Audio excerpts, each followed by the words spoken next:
महात्मा गांधी ने नहीं, एक मुसलमान ने दिया था अंग्रेजों भारत छोड़ो का नारा। जय हिंद का नारा देने वाला शख्स भी मुसलमान ही था। 1857 की क्रांति से लेकर असहयोग आंदोलन तक न जाने कितने ही आंदोलनों की शुरुआत मुसलमानों ने ही की थी। भारत की आजादी के बाद अंग्रेजों ने कहा था कि यदि मुसलमान न होते तो भारत आज भी उनका गुलाम होता। आजादी के महासंग्राम में हर धर्म, जाति और संप्रदाय के लोगों ने बढ़ चढ़कर हिस्सा लिया था, लेकिन आज के समय में मुसलमानों के योगदान के बारे में बहुत कम लोग जानते हैं। भारत की आजादी में मुसलमानों का योगदान बेहद ही महत्वपूर्ण रहा था, जिसके बारे में आज हम बात करने वाले हैं। ये वीडियो न सिर्फ मुसलमानों को बल्कि प्रत्येक हिंदुस्तानी को अवश्य देखनी चाहिए। सन 1857 की क्रांति से पहले ही अंग्रेजों के खिलाफ बगावत के सुर उठने लगे थे। औरंगजेब के शासनकाल तक अंग्रेज कभी भी भारत को अपना गुलाम नहीं बना पाए थे, लेकिन सन 1757 में बैटल ऑफ प्लासी के बाद हालात बदलने लगे थे। सबसे पहले मौलाना हुसैन अहमद मदनी ने फतवा जारी कर कहा था कि अंग्रेजों की गुलामी करना या उनकी सेना में शामिल होना हराम है। इसके बाद उन्हें कोर्ट में जज के सामने पेश किया गया और उन्होंने कोर्ट में जज के सामने भी अपना फतवा दोहराया और कहा कि मैं जिंदगी भर ऐसे ही फतवे देते रहूंगा। ये बात सुनकर जज को गुस्सा आ गया और उन्हें फांसी की सजा सुना दी गई। सन 1772 में शाह अब्दुल अजीज ने फतवा जारी कर हिंदुस्तानियों के दिलों में क्रांति की लौ जलाई। उन्होंने कहा था कि हमें भारत से अंग्रेजों को भगाना होगा और देश को आजाद कराना होगा। इसके बाद मैसूर के सुल्तान हैदर अली और उनके बेटे टीपू सुल्तान ने अंग्रेजों की बनाई ईस्ट इंडिया कंपनी के खिलाफ बगावत की और अंग्रेजों को युद्ध के लिए खुली चुनौती दी। टीपू सुल्तान को आज भी शेर मैसूर के नाम से जाना जाता है। वो अपने आखिरी दम तक अंग्रेजों के खिलाफ लड़ते रहे और जंग में शहीद हो गए। विश्व में सबसे पहला रॉकेट भी टीपू सुल्तान के द्वारा ही बनाया गया था। सन 1857 की क्रांति में भी मुसलमानों ने बढ़ चढ़कर हिस्सा लिया था।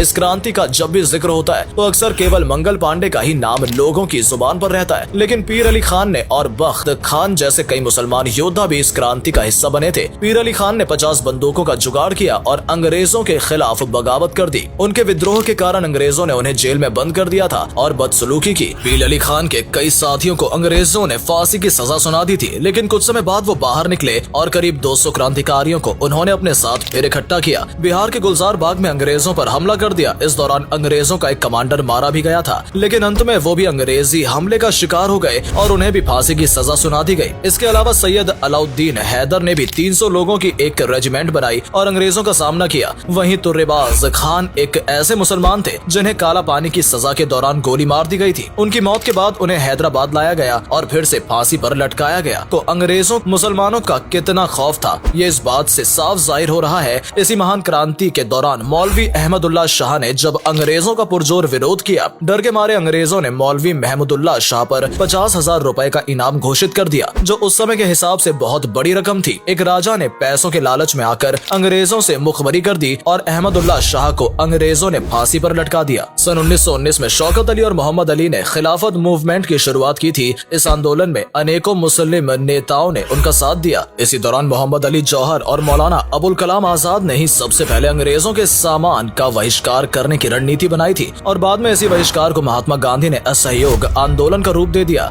हाजी सिद्दीकी एक महान शुगर व्यापारी थे जिन्होंने सहयोग आंदोलन के दौरान अपनी शुगर की मिलों को पूरी तरह से बंद कर दिया था। उनकी मिल इतनी बड़ी थी कि इंग्लैंड में सबसे अधिक उनकी मिल की चीनी का ही इस्तेमाल किया जाता था। भगत सिंह को जब फांसी की सजा सुनाई गई थी तो उनका केस लड़ने वाले बैरिस्टर आसिफ अली एक मुसलमान ही थे। कई बड़े बड़े वकीलों ने अंग्रेजों के डर से भगत सिंह का केस लड़ने से मना कर दिया था। यदि उस दौरान शोभा सिंह केस में अपनी गवाही न देती तो भगत सिंह फांसी से बच सकते थे। मुसलमानों ने भारत की आजादी के लिए कई सारे नारे दिए जिनका इस्तेमाल खूब जोरों शोरों से किया गया। महान उर्दू कवि हसरत मोहानी ने सबसे पहले इनकलाब जिंदाबाद का नारा दिया था। इन्होंने आजादी की रूपरेखा तैयार करने में भी अहम भूमिका निभाई थी। अंग्रेजों भारत छोड़ो का नारा महात्मा गांधी ने नहीं बल्कि सबसे पहले यूसुफ मेहर अली के द्वारा दिया गया था। इन्होंने ही साइमन कमीशन का विरोध करते हुए साइमन गो बैक का नारा भी दिया था। आज के समय में पढ़ाया जाता है कि जय हिंद का नारा सुभाष चंद्र बोस ने दिया था, लेकिन जय हिंद का सबसे पहला नारा आबिद हसन सफरानी ने दिया था। कानपुर के रहने वाले अजीमुल्लाह खान ने सबसे पहले मादरे वतन भारत की जय का नारा दिया था।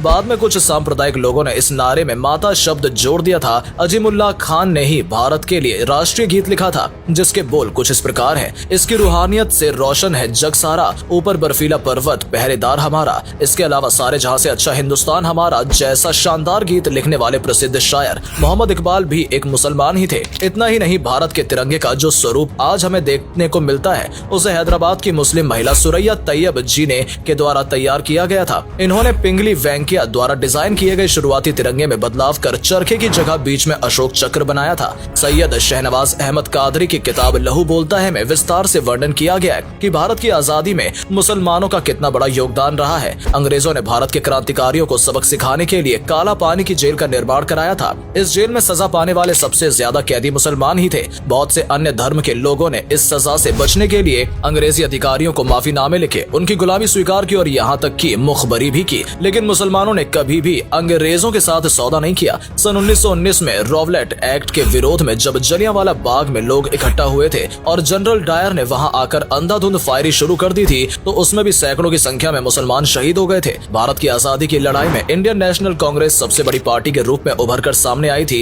इस पार्टी में 9 बार मुसलमान अध्यक्ष बने थे। साथ ही मुस्लिम लीग ने भी अंग्रेजों को खदेड़ने में अहम भूमिका निभाई थी। सन 1857 में उत्तर प्रदेश में दारुल उलूम देवबंद की स्थापना की गई थी। इसकी स्थापना मोहम्मद कासिम ननोतवी, फजलुर रहमान उस्मानी और सैयद मोहम्मद आबिद ने मिलकर की थी। बहुत कम लोग ये बात जानते हैं कि इसकी स्थापना अंग्रेजों को भारत से भगाने के लिए ही की गई थी। इस मदरसे का उद्देश्य ऐसे क्रांतिकारियों को पैदा करना था जो आगे चलकर भारत की आजादी में अपना योगदान दे सके, और ऐसा हुआ भी। दारुल उलूम देवबंद से पढ़ने वाले कई मुसलमान क्रांतिकारियों ने भारत की आजादी के लिए अपना सब कुछ न्यौछावर कर दिया था। अशफाक उल्लाह खान जैसे महान क्रांतिकारी को केवल 27 साल की उम्र में फांसी दे दी गई थी। सन 1921 में केरल के मोपला आंदोलन हुआ था, जिसमें हजारों की संख्या में मुसलमान वीर गति को प्राप्त हो गए थे और न जाने कितने ही मुसलमानों को जेल में बंद कर दिया गया था। डॉक्टर भीमराव अंबेडकर को पहचान दिलाने में भी मुसलमानों का अहम योगदान रहा है। साल 1946 में बाबा साहेब ने जब चुनाव लड़ा तो दलित होने के कारण उन्हें हार का सामना करना पड़ा था। इसके बाद मुस्लिम लीग ने उन्हें बंगाल के मुसलमान बहुल इलाके से चुनाव लड़वाया और उन्हें जीत दिलाई। इसके बाद ही बाबा साहेब अंबेडकर संविधान सभा का हिस्सा बने और आज उन्हें संविधान के जनक के रूप में जाना जाता है। हाकिम अजमल खान ने आजादी के आंदोलन में गांधी का भरपूर साथ दिया था। बहुत से लोगों का ऐसा भी मानना है कि इन्होंने ही गांधी जी को सबसे पहले महात्मा का टाइटल दिया था।